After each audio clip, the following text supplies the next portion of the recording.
All right, go over some of the stuff we've got done. Of course, the bed bars, put the glass back window back in it. This is just for structural. It's nothing to do with rollover protection. Okay. First, let me say this. This is a little home built hot rod. That is all it is. Okay. That is all it is. It's my enjoyment first and foremost. Okay. I do with it what I choose to do with it. We are going to take it out and run it some this summer, just to see what the little truck will do. Okay. Now, yes, I have had it out in a very isolated area on the street and opened it up. I know kind of what the truck will do. I got a draggy, and the truck surprised me. But radiator's in, cooling system's full. We've got all the air out of it. With it just sitting and idling, I didn't even turn the fans on. I wanted to see how quick it come up to temperature. Just sitting and idling with the water pump pumping into here. It took a long time when it was 70 some degrees out to get to 180. And then it didn't even want to try to basically run hot sitting idling at all, with neither fan running, because the coolant has to travel all the way back through the radiator and back up.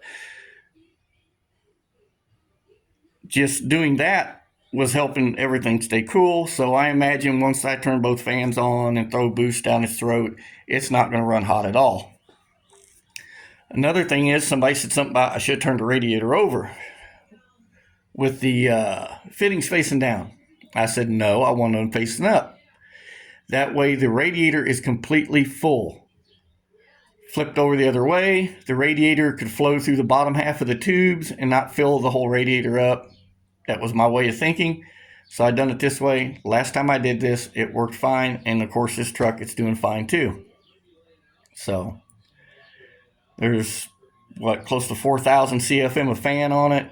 There is a hole cut underneath. I did put a little air duct on the back to kind of catch the air and throw it up through the bed floor. It'll get plenty of air. You'll be surprised how much air will come up through there just driving down the road.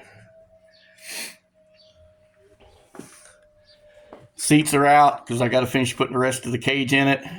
And I got to put a driver's window in it because I had a pair of vice grips. It was hanging on a nail, and big C-clamp vice grips. Fell, hit the edge of the block wall, popped open, shot across, hit the window, and shattered it. Which I guess is okay because, I don't know. I replaced this window way back when I started building the truck because it was kind of scratched up. I don't know if the staple in here or something, but it was all scraped up in here, so I put a new window in it. It's getting a new windshield because I've cracked yet another one. I dropped the socket, hit the bottom of it, cracked it, and now it's traveled all with the windshield. We fixed this little spot right here where I laid some brake clean, soaked rag up there, and it messed up the clear coat. I just sanded it out, primed it. It's got new fenders on it. They're primed on the outside. They're painted on the inside. Stock hood from the junkyard with my measurements wrote all over it. Holes for hood pins. I cut it out around the hat. I still need to take a little bit off over here so it's even. So, damn hinges on an S10 suck. The hood sits there and does this, So, but steel hood. It's getting the back bumper put on it too.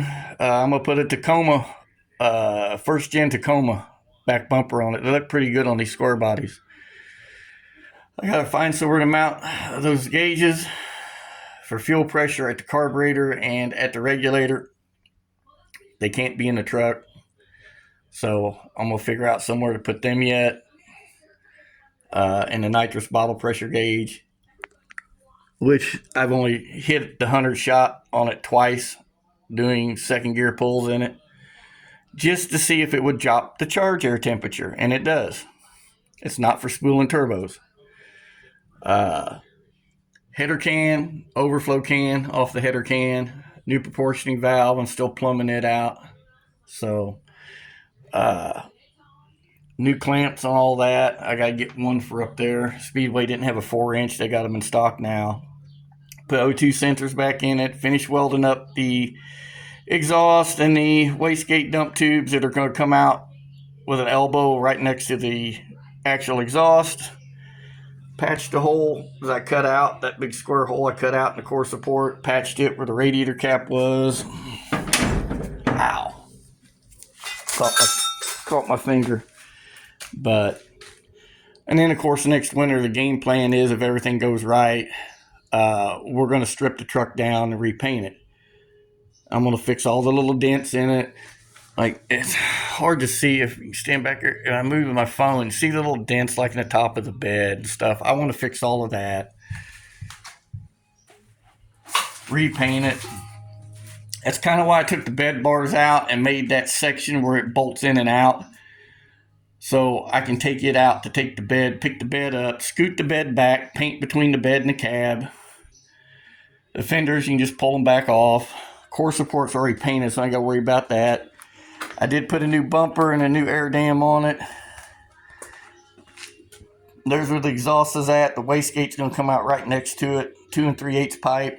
And then I'm going to put a little 30-degree kick out to turn it up and out a little bit. So I bought a couple elbows, and I'm just going to cut them down to a 30-degree tip for it. Weld them on. So I weld all my stainless with a MIG welder. I ain't worried about stacking dimes. I can make it look pretty enough with a MIG welder and stainless wire. So put new polyurethane cap mounts under it, because the ones I put in it like 5 years ago, the Dorman ones, were already splitting and cracking, and both front ones were absolutely down to where the metal cup was actually setting on top of the support off the chassis. Took the coilovers out of it, put the stock S10 springs back in it. We kept the Spawn lower control arms, tubular control arms, put the stock springs back in it. I put a 88 to 98 C1500 OBS 2-wheel drive front shocks on it because they're a little bit heavier. An S10 shock is about 9 1/4 inches collapsed, and OBS is like 9 1/2. So they'll go right in there. It's a little bit heavier shock. So I found they work pretty decent on the front of these. Especially with a V8 swap where you're adding a little bit more weight up there. Which brings me to the next thing. People say, oh, that big block's a boat anchor. To each their own, you know. I got room to expand. You know what I'm saying? I built that to put quite a bit of boost to it. And at 20 pounds, it's still not at its potential. So there's room to expand. But the truck on 20 pounds is an absolute monster. You know, we've made some other changes to this that I hadn't in video any of it. Now, you know, we put the level 5 turbo 400 with the Ultra Bell and the Rev Max billet converter, and we put another rear end in it and sliders and shit like that. But what a lot of you don't know is we did a cam swap on this, and I tore it all the way to a short block. We put new valves in the heads, new springs, locks, retainers, new rockers, push rods. I put new head studs, of course, better head gaskets in it this time around. Went to a particular cam company and kind of went off of what I had, made some improvements. We went up 40 thousandths in lift, and it's got a billet hydraulic roller in it. We put a better lifter in it this time, and of course, better rockers on it than the aluminum Howard's rockers I had on it. Because the spring pressure is a little stiffer this time. Oh, wasn't busting rockers, but I don't want to go through that problem. I've been down that road before. That's why, you know, everything about this truck is KISS. Keep it super simple. It's a blow through, it's hydraulic roller, it's low maintenance.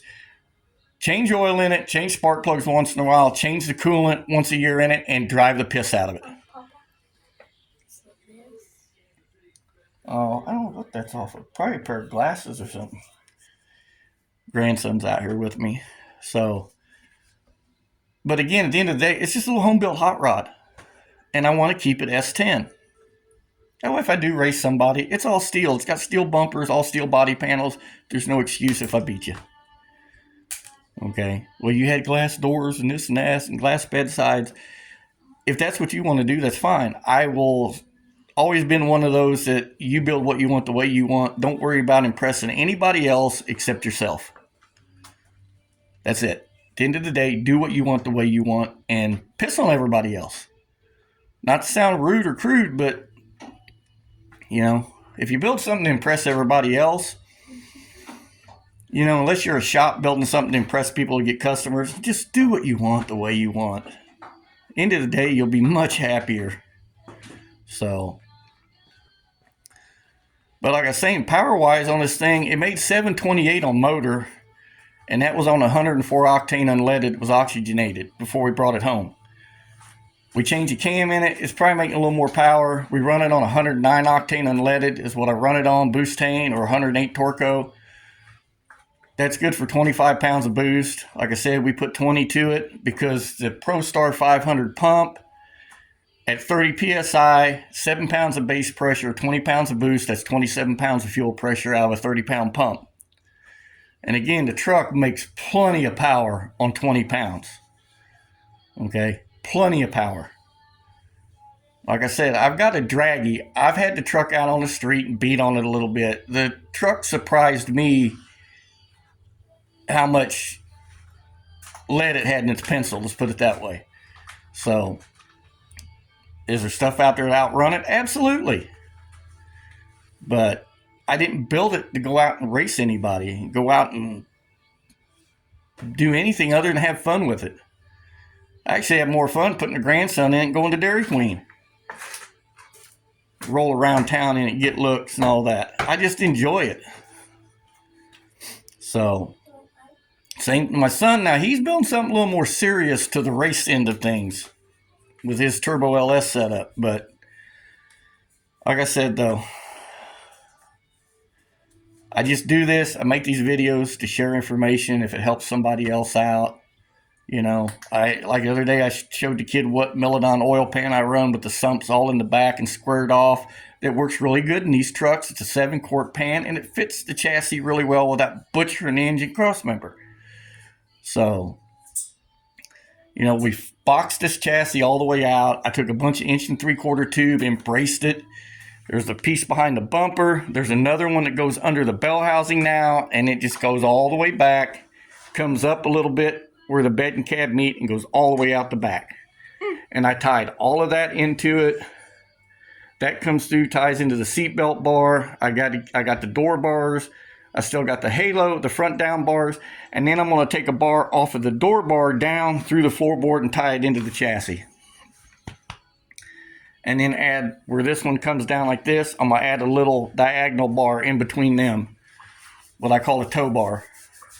So, and that's because I took my wife for a ride in it, and like just opening it up like half throttle was enough for her to tell me you need to get the rest of the cage in this truck. So,